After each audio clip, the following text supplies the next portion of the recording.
Hello guys, आप लोग कैसे हैं? अच्छे होंगे। आज हम ये आपको force and laws of third motion का थर्ड लॉ ऑफ मोशन बताएंगे। थर्ड लॉ ऑफ मोशन क्या कहता है कि the third law of motion state that when one object exert a force on a other body the second object instantaneously exert a force back on the first body. मतलब कि अगर suppose that एक ये body है, इसने क्या किया, ये इस वाली बॉडी पर टक्कर मारे। क्या मारे? टक्कर। इसने इस पर फोर्स लगाया। अगर सपोज दैट इसने 2 न्यूटन का फोर्स लगाया इस पर, तो ये वाली ऑब्जेक्ट भी इस वाली ऑब्जेक्ट पर 2 न्यूटन का ही फोर्स लगाती है। कहने का मतलब ये जैसी करनी वैसी भरनी, जैसा करोगे वैसा भरोगे, ये वाला कॉन्सेप्ट है। जैसे ये हाथ है, हम क्या करें, इस पर बहुत तेज़ी से हाथ मारें तो क्या होगा, हमारे हथेली पर भी चोट लगेगी। क्यों लगेगी? हमने तो भाई इसको चोट पहुंचाने की कोशिश की, लेकिन इसने क्या किया, इसने तुरंत ही अपना रिएक्शन हमारे हाथ पर दे दिया। इसका मतलब इसने उतना ही फोर्स लगाया हमारे हाथ पर जितना हमने इसको फोर्स लगाने की कोशिश की। हमने इसको फोर्स लगाया 2 न्यूटन का, तो इसने भी पलट कर हमारी हथेली पर फोर्स कितना लगाया? 2 न्यूटन का। यानी कि एक्शन एंड रिएक्शन पेयर बनता है। हमने ऐसे फोर्स लगाया, दिस इज एक्शन। इसने पलट कर हमारी हथेली पर फोर्स लगाया, दैट इज रिएक्शन। इसको हम एक्शन रिएक्शन पेयर कहते हैं, और ये हमेशा और हमेशा इक्वल होंगे और अपोजिट इन डायरेक्शन होगी। हमने इधर को फोर्स लगाया, इसने क्या किया, पलट कर हमारे हथेली पर अपोजिट डायरेक्शन में फोर्स लगाया। और क्या होते, ये एक डिफरेंट ऑब्जेक्ट, ये एक बॉडी पर नहीं लगते हैं। जैसे हमने क्या किया, यहाँ पर मारा तो एक हमारा हथेली ऑब्जेक्ट हो गई और ये एक वाइट बोर्ड ऑब्जेक्ट हो, तो हमने इस पर फोर्स लगाया तो ये इधर चला गया। ठीक, हमने इस डायरेक्शन में फोर्स लगाया, जितना फोर्स हमने इस डायरेक्शन में लगाया उतना ही ये बोर्ड ने क्या किया, हमारी हथेली पर इस डायरेक्शन में फोर्स लगाया। मतलब स्ट्रेट लाइन में दोनों लगेंगे। ठीक है, तो इसने उतना ही फोर्स लगाया जितने हमने इसको फोर्स लगाया, और दोनों ऑब्जेक्ट पर लगेंगे। एक्शन लगेगा इस पर और इसने हमारी हथेली पर लगाया रिएक्शन। दोनों साथ साथ होंगे, कभी भी इसमें किसी भी तरीके का कोई डिले नहीं होगा, और हमेशा इक्वल होंगे और अपोजिट इन डायरेक्शन होंगे, और क्या होंगे, सेम नेचर के होंगे। क्या होंगे? सेम नेचर के होंगे और साइमल्टेनियसली अकर होंगे, और कभी कैंसिल नहीं होंगे। ये नहीं कि इक्वल एंड अपोजिट फोर्स लगा दिए तो ये कैंसिल हो जाएंगे। कैंसिल कब होते हैं? जब equal and opposite force same body पर लगते हैं। जैसे ये बॉडी है, यहाँ पर हम क्या करें, इस पर इधर से 2 न्यूटन का फोर्स लगा दें, इस पर इधर से 2 न्यूटन का फोर्स लगा दें, तो इसका मतलब है ये अपोजिट एंड इक्वल हैं, तो यहाँ पर फोर्स कट जाएगा, मतलब जीरो आ जाएगा, नेट फोर्स जीरो आ जाएगा। लेकिन यहाँ पर क्या कंडीशन है कि हमने इस पर फोर्स लगाया और इसने इस पर फोर्स लगाया, तो ये दूसरे डिफरेंट बॉडी पर एक्ट होते हैं, इसलिए ये कैंसिल नहीं होंगे। जैसे ये एक, जैसे ये है, एक ये गेंद लिया। ठीक, ये गेंद क्या किया, हमने इस दीवार पर मारा, ये दीवार है, गेंद ने जाकर इस दीवार को टक्कर मारी। दीवार ने क्या, गेंद क्या हुआ, जब टक्कर मारी तो ये गेंद इधर वापस आ जाएगा यहाँ पर। क्यों वापस आ गया? इसने तो इसको फोर्स लगाया, तो ये वापस क्यों आया? वापस इसलिए आया क्योंकि क्या हुआ, दीवार ने भी इस पर फोर्स लगाई, बट दीवार पीछे नहीं गई। क्यों? क्योंकि दीवार का मास ज़्यादा है और उस पर फोर्स लगा है बहुत थोड़ा सा। जितना ज़्यादा मास होगा उतना ज़्यादा ही फोर्स होगा। तो इसने लगाया सपोज दैट 1 न्यूटन का फोर्स यहाँ पर लगाया। ठीक, सपोज दैट, तो क्या क्या, दीवार ने भी 1 न्यूटन का फोर्स इस पर लगाया दे, तो गेंद ये बाहर चली आई, मतलब गेंद अपनी डायरेक्शन को चेंज कर इधर वापस रिटर्न हो गई। बट दीवार का मास बहुत ज़्यादा था, तो इस गेंद के द्वारा जो फोर्स लगाई गई थी उसने दीवार का तो कुछ नहीं बिगाड़ सकी। तो ये होता है एक्शन एंड रिएक्शन पेयर, और कभी भी action and reaction pair cancel नहीं होंगे। और क्या होंगे कि जो ये इनकी जो डायरेक्शन होगी वो जस्ट अपोजिट होगी। ये लिखा है, जैसे सपोज दैट ये ए बॉडी है, ये बी है, यहाँ पर एफ ए बी का मतलब क्या है, ए ऑब्जेक्ट ने बी ऑब्जेक्ट पर फोर्स लगाया। एफ जो फोर्स है ए ऑब्जेक्ट ने क्या किया, बी ऑब्जेक्ट पर फोर्स लगाया, तो इसको हमने एफ ए बी डिनोट कर दिया। और बी ऑब्जेक्ट ने इधर इस डायरेक्शन में फोर्स लगाया, तो इसको हमने किससे डिनोट कर दिया, एफ बी से, मतलब बी ने ए पर फोर्स लगाया। तो ये हुआ एक्शन रिएक्शन पेयर। इसके बहुत से एग्जाम्पल्स भी हैं, जैसे अभी क्या है, बंदूक वाला वो गन वाला किताब में दिया हुआ है, उसको चलाते हैं तो गोली क्या करती है, ये यहाँ पर जैसे ये एक बंदूक है, ठीक, ये बंदूक है, इसने सपोज दैट ये बंदूक किने ली है, ठीक है, बंदूक बनी है, ठीक है। अब फिर क्या हुआ, यहाँ पर से ये गोली निकली। जब ये गोली निकली तो क्या हुआ कि गोली आगे बहुत ही स्पीड से गई, बहुत ही वेलोसिटी से गई। और जब ये निकली तो क्या हुआ, इसने इस गन पर भी थोड़ा सा, जितने स्पीड जितने फोर्स से ये गोली बाहर निकली, बुलेट बाहर निकली, उतनी ही स्पीड से इसने क्या किया, गन को पीछे बैक कर दिया। और हम नाव वाला एक एग्जाम्पल दिया हुआ है। नाव वाले एग्जाम्पल में क्या है, जब कोई नाव पर से धरातल पर यानी कि ज़मीन पर उतरता है तो क्या करता है, नाव को पुश करता है। नाव को पुश करता है तो क्या, उसके द्वारा फोर्स लगाई जाती है। फिर क्या करते हैं, नाव भी उतना ही फोर्स लगा देती है, वो आगे चला जाता है, और उसके द्वारा जो फोर्स लगाई जाती है वो नाव पीछे चली जाती है, ठीक है।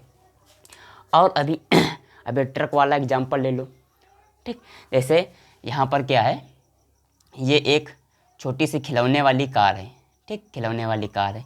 इसने क्या किया, ये आ रही थी यहाँ पर, तुम्हारा मास बहुत ज़्यादा है, ठीक, तुम्हारा मास बहुत ज़्यादा है, तुमसे इसने टक्कर मारी, ठीक, इसने उतना ही फोर्स तुम पर लगाया, ठीक। तुमने क्या किया, तुम्हारी बॉडी के जैसे पैर में टच हुई, तो ये उस तुम्हारे पैर ने भी इस पर उतना ही फोर्स लगाया, तो ये बैक हो गई, क्योंकि इसका मास कम था तुम्हारे मास से, ठीक। ये तुम हो, ठीक, तुम्हारे मास से इसका मास कम था। लेकिन अभी ओरिजिनल कार आ जाए, ओरिजिनल जो चलती है रोड पर, वो क्या करे, उसका मास ज़्यादा होगा और तुम खड़े हो, अगर वही सेम स्पीड से आए तो तुम्हें क्या करेगी, तुम पर फोर्स लगाएगी, फोर्स उसका ज़्यादा हो जाएगा। जब फोर्स ज़्यादा हो जाएगा तो क्या होगा, तुम गिर जाओगे गाड़ी पर, बल्कि तुम्हारी बॉडी फोर्स लगाएगी, लेकिन मास उसका ज़्यादा है, इसलिए उसका कुछ नहीं बिगाड़ पाओगे और तुम्हें ही नुकसान हो जाएगा। मतलब फोर्स बराबर लगेगा दोनों तरफ से, जिसका मास ज़्यादा होगा उसको नुकसान ज़्यादा नहीं होगा, ठीक है। इसमें अगला टॉपिक आता है conservation of momentum.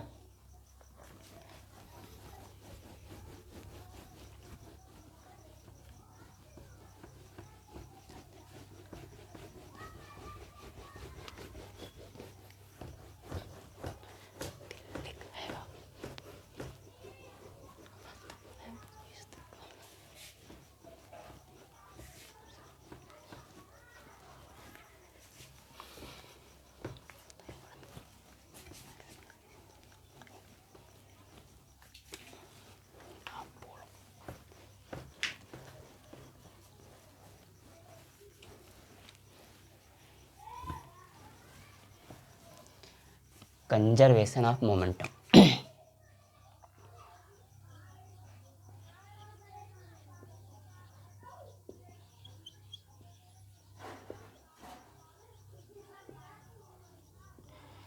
Conservation of momentum क्या होता है, मतलब मोमेंटम को बचा कर रखना, संरक्षण ऑफ मोमेंटम, मोमेंटम को सुरक्षित रखना। Momentum can never be created nor destroy. मतलब जैसे सपोज दैट क्या हुआ, जैसे सपोज दैट तुम्हारे पास एक पानी वाला कुछ ऐसा बर्तन है, ठीक है, ऐसे ये है, ये ठीक, पानी वाला ये तुम्हारे पास बर्तन है, इसमें 1 लीटर पानी है। क्या हुआ, पानी अगर तुम इधर ऐसे कर दोगे तो पानी इधर आ जाएगा, अगर तुम उधर कर दोगे तो पानी वही उधर चला जाएगा, अगर इस वक्त टेढ़ा कर दोगे तो कुछ पानी इसमें आएगा, कुछ पानी इसमें आएगा। मतलब पानी की क्वांटिटी तो सेम है, ठीक, अगर उसमें बाहर से ना डाला जाए, ठीक, अगर उसमें बाहर से ना तो क्वांटिटी सेम है, मतलब इधर का उधर, इधर का उधर। जैसे सपोज दैट देखो, ये एक तुम्हारे पास क्या है, बॉल रखी हुई है, ठीक, इसका ये बी है, ठीक, ये रुकी हुई है, स्टेशनरी है।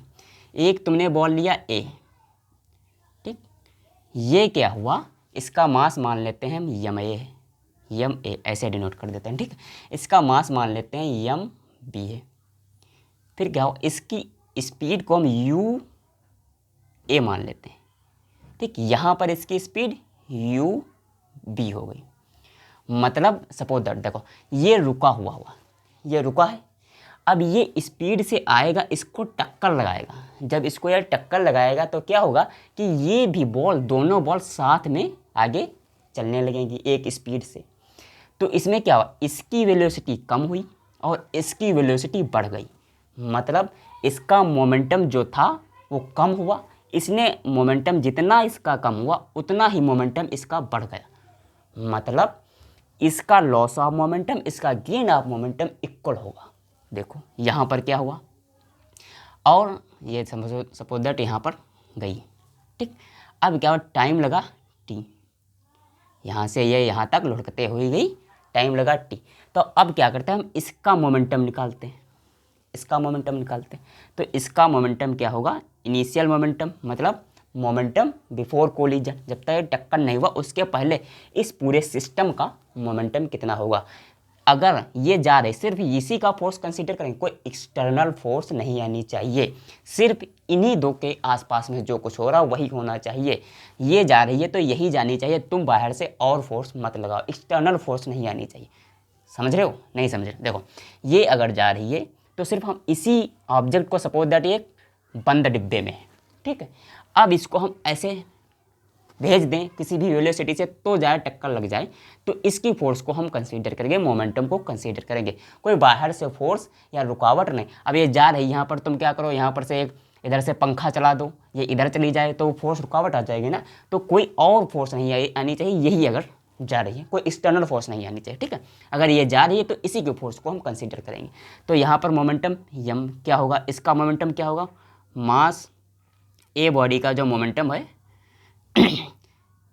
पी ऑफ ए, मतलब ए का मोमेंटम, ठीक, पी मतलब मोमेंटम, ए मतलब बॉडी, तो इसका होगा यम ए और यू ए। ठीक, ये मोमेंटम हुआ इसका। अब momentum of body B, B body का मोमेंटम क्या होगा, बी बॉडी का मोमेंटम होगा यम बी यू बी। अब हम बताएं कि change in momentum by time taken क्या होता है, फोर्स।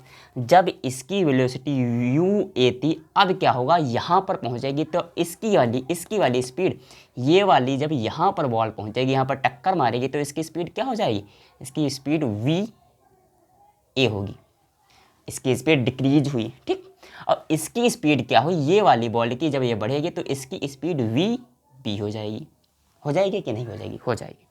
अब क्या हुआ कि हम क्या करते हैं, चेंज इन मोमेंटम निकालते हैं, इस वाले का चेंज इन मोमेंटम निकालते हैं। तो change in momentum by time taken. अब क्या हुआ, देखो मोमेंटम फोर्स, यानी कि इसके द्वारा जो फोर्स, अब हाँ थर्ड लॉ ऑफ मोशन का भी यूज करेंगे। कैसे, जब ये वाली बॉल यहाँ पर इसको टक्कर मारेगी, जितनी फोर्स से ये इसको टक्कर मारेगी, ए जितनी फोर्स से इसको टक्कर मारेगी यहाँ पर, उतनी ही फोर्स, सेम फोर्स से और अपोजिट डायरेक्शन में बी क्या करेगी, ए को भी टक्कर मारेगी। ठीक है, तो अब हम क्या करते हैं, इन दोनों को हम, इसका अगर फोर्स हम क्या कंसीडर कर लेते हैं, एफ ए बी, मतलब ए ने बी पर कितना फोर्स लगाया। ठीक, ऐसा कुछ, एफ ने ए ने बी पर कितना फोर्स लगाया, और उतना इक्वल एंड अपोजिट होगा बी द्वारा फोर्स लगाएगा ए पर, मतलब ये बी ने ए पर लगाया। ठीक, माइनस का। तो अब एफ ए बी कितना होगा एफ ए बी कितना होगा, change in momentum by time taken. तो चेंज इन मोमेंटम मतलब change in momentum P, change in momentum होगा किसका, ए बॉडी लगा रही है, ए बॉडी इस पर लगा रही है और ये बी बॉडी इस पर लगा रही है, तो ए वाली बॉडी का हम मोमेंटम देखेंगे, change in momentum of A upon time, time दोनों का सेम है, change in momentum by P B upon time T.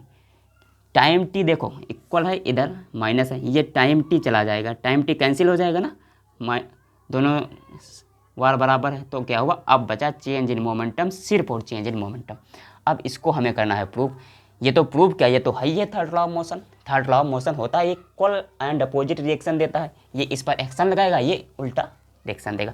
तो चेंज इन मोमेंटम कितना हुआ, चेंज इन मोमेंटम, यहाँ पर इसकी स्पीड va, मास ma, तो क्या हुआ m a v a, ये मोमेंटम होगा इसका।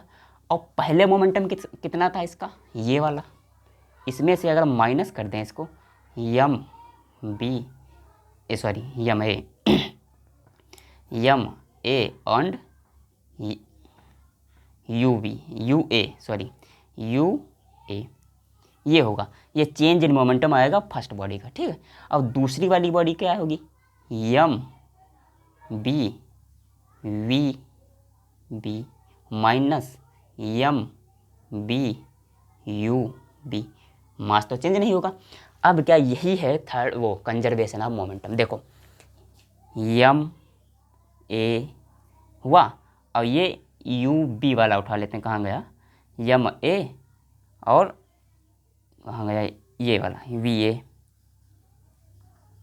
और फिर क्या करते हैं m a v a, ये पहली बॉडी का मोमेंटम हुआ फाइनल वाला जब यहाँ पर पहुँच गई।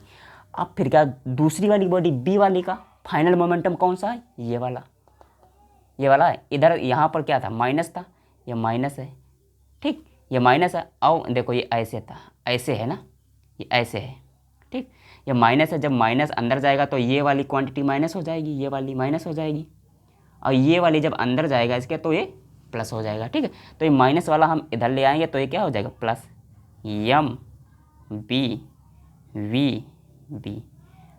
अब ये वाला इधर जाएगा m a u a, और ये तो प्लस का प्लस है, ये है m b u b।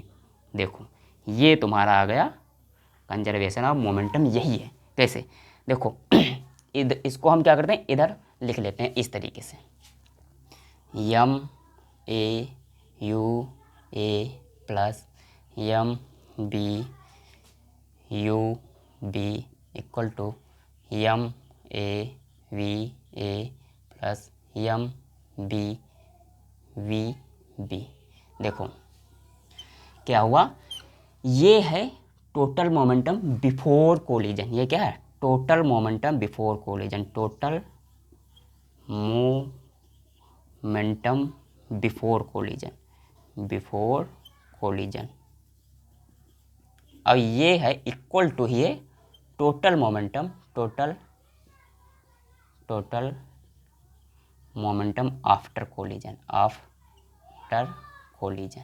देखो ये पूरा सिस्टम था ना, A B, M A V A इसकी इनिशियल वेलोसिटी थी और इसका इनिशियल मोमेंटम था, एम बी और वी बी इसका इनिशियल वेलोसिटी थी और इनिशियल मोमेंटम था। दोनों को हमने जोड़ दिया इस पूरे सिस्टम का, तो इसका जो मोमेंटम था इस पूरे सिस्टम का वो क्या हुआ, total momentum equal to total आखिरी में after collision M A V A, इसका फाइनल मोमेंटम हुआ, और दूसरे वाले का हमने प्लस किया तो M B we B.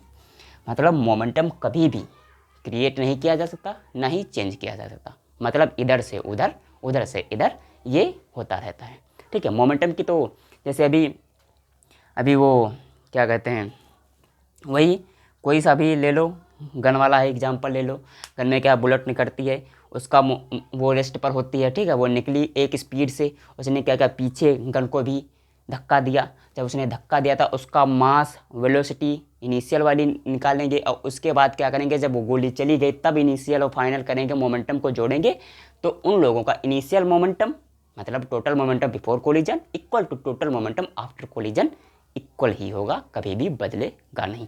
Conservation momentum यही कहता है, मतलब कंजर्वेशन मतलब संरक्षण, सुरक्षित रखना, उसे कितना संरक्षण मिल रहा है, मतलब वो खर्च नहीं हो रहा है, कहीं कहीं वेस्ट नहीं हो रहा, वो इधर से उधर, उधर से इधर ट्रांसफर हो जाए। इसी प्रकार से एनर्जी का नैदर भी क्रिएट नॉर डिस्ट्रॉय, वही वाला सिस्टम है, ठीक है। तो अब इस पर बेस हम एक न्यूमेरिकल लगाएंगे एनसीईआरटी का।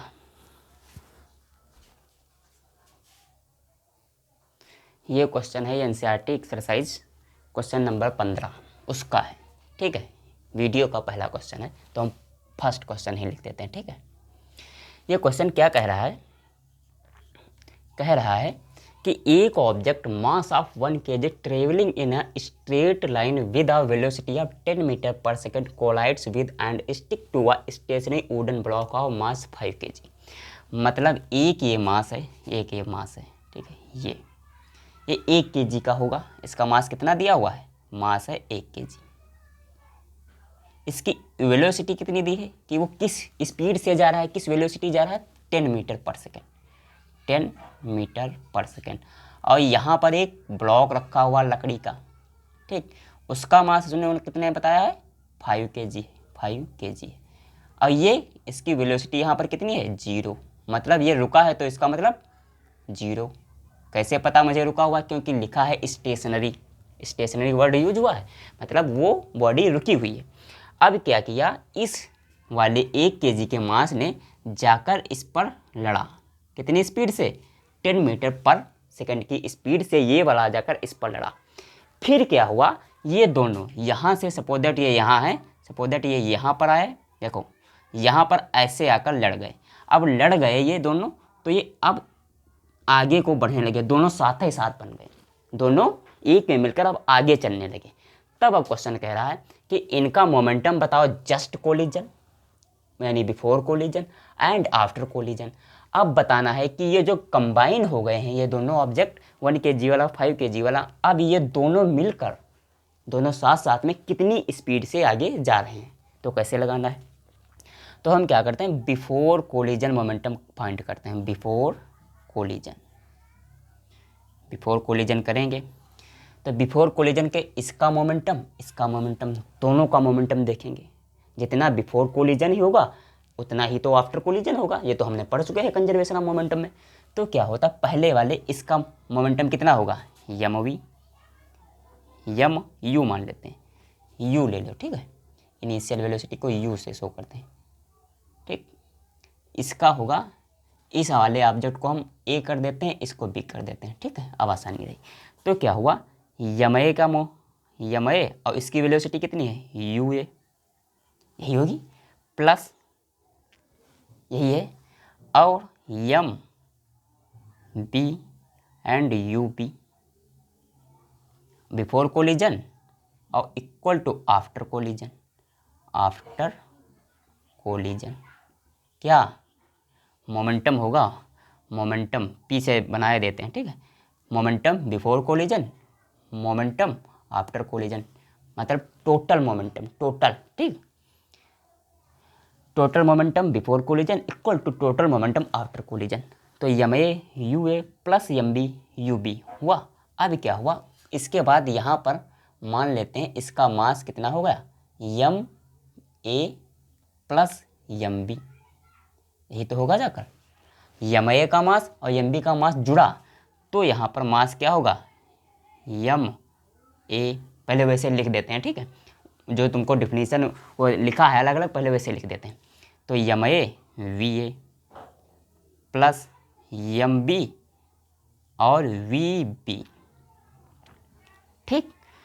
अब तुम बताओ यम ए का मास कितना है, 1 kg, 1 kg लिख लिए भाई, स्पीड उसकी कितनी दी हुई है, 10 मीटर पर सेकेंड, प्लस यम बी का मास तो दिया है 5 kg, बट क्या बोला गया है, वो रुका हुआ है, स्टेशनरी है, स्टेशनरी, ठीक, तो मतलब 0। अब क्या है, यम ए का मास कितना है, 1, और वी ए तो हमें निकालनी है बेटा, तो वी ए हम यहाँ पर लिखेंगे, we A plus V A लिखेंगे, अब वी बी, जब ये दोनों ऑब्जेक्ट एक में ही चले गए, एक में ही मिल गए, तो इन दोनों की स्पीड भी सेम होगी, तो यहाँ पर वी ए ना लिखकर वी सिर्फ लिख देते हैं, ठीक, ये रहा, गुड। अब क्या हुआ, इसकी वी ऐसे कर दिए, ठीक। अब यम बी का मास कितना है, 5 वी, ठीक, यहाँ पर कितना, ये तो 0 हो जाएगा, ये आएगा 10, मतलब ये वाला एक आंसर मिल गया तुम्हें। मोमेंटम जस्ट बिफोर कितना आएगा, 10, और मोमेंटम आफ्टर इम्पैक्ट मतलब वो भी 10 ही आएगा, ठीक है। तो यहाँ पर अब 5 1 6, 6 वी, मतलब वेलोसिटी उसकी कितनी आएगी, 10/6 मीटर पर सेकेंड। इसको आप कन्वर्ट करना चाहो तो कितना आएगा, 10, 6 से कम, 6 से इसको डिवाइड करेंगे, 6 4 7 36, ये ऐसे ऐसे होता आएगा। तो हम क्या करते हैं, इसे राउंड ऑफ करके लिख लेते हैं कि जो 6 है, अगर यहाँ पर 5 होता यहाँ पर 5 होता तो हम 1.6 ही लिखते। यहाँ पर अगर 5 होता, 5 के नीचे कोई डिजिट होती तो 1.6 लिख देते, लेकिन यहाँ पर है 5 से ऊपर, तो हम क्या करते हैं 1.7 मीटर पर सेकेंड। ये तुम्हारा आ गया उसकी, ये जो ब्लॉक है और गेंद, ये सॉरी जो ऑब्जेक्ट है, ये दोनों इतनी स्पीड से आगे बढ़ेंगे। इनका मोमेंटम जो होगा इनिशियल, मतलब बिफोर कोलिजन वाला भी 10 होगा, 10 kg मीटर पर सेकेंड, और जो मोमेंटम फाइनल होगा मतलब आफ्टर कोलिजन होगा वो भी 10 kg मीटर पर सेकेंड होगा। इस प्रकार से ये टॉपिक भी ख़त्म हुआ, और इसी के साथ जो ये लेक्चर पूरा जो force and laws of motion था, तो वो चैप्टर भी धीरे धीरे कंप्लीट हो रहा है। अब क्या करेंगे, इसके बाद एक्सरसाइज को हम सॉल्व करा देंगे, ठीक है।